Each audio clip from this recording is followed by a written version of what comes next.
मैथिली शरण गुप्त की रचना उर्मिला।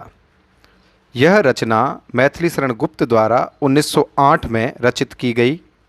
इस रचना में वाल्मीकि रामायण के प्रमुख पात्रों राम, लक्ष्मण, लक्ष्मण की पत्नी उर्मिला आदि का वर्णन किया गया है।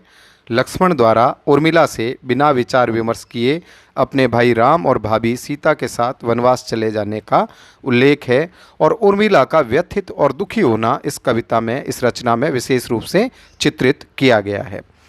इस कविता का आधार तत्व उर्मिला के विरह को और पीड़ा को ही माना गया है। यह कविता उर्मिला की शिकायत या उपालंब भी मानी जा सकती है।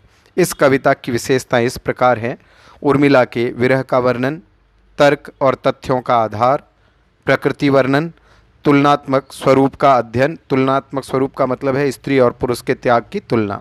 संवाद शैली, उपालंब और शिकायत का भाव, पौराणिक आख्यानों का प्रभाव, तत्सम शब्दावली का प्रयोग, उपमानों और प्रतीकों का प्रयोग, नारी विमर्श का रूप और संदर्भ तथा मनोवैज्ञानिक दशाएं। ये तमाम चीज़ें, तमाम विशेषताएं आपको उर्मिला रचना में नज़र आ जाएगी।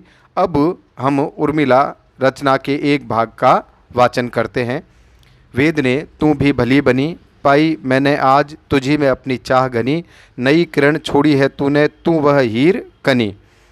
सजग रहूँ मैं साल हृदय में, ओ प्रिय विशिख अनी, ठंडी होगी देह न मेरी, रहे दृगुम्ब सनी, तू ही उसे उष्ण रखेगी मेरी तपन मनी, आ अभाव की एक आत्मजे और अदृष्टि जनी, तेरी ही छाती है सचमुच उपमोची तस्तनी। अरि वियोग समाधि अनोखी तू क्या ठीक ठनी, अपने को प्रिय को जगती को देखूं खींची तनी, मनसा मानिक मुझे मिला है तुझ में उपल खनी, तुझे तभी छोड़ूं जब सजनी पाऊं प्राण धनी।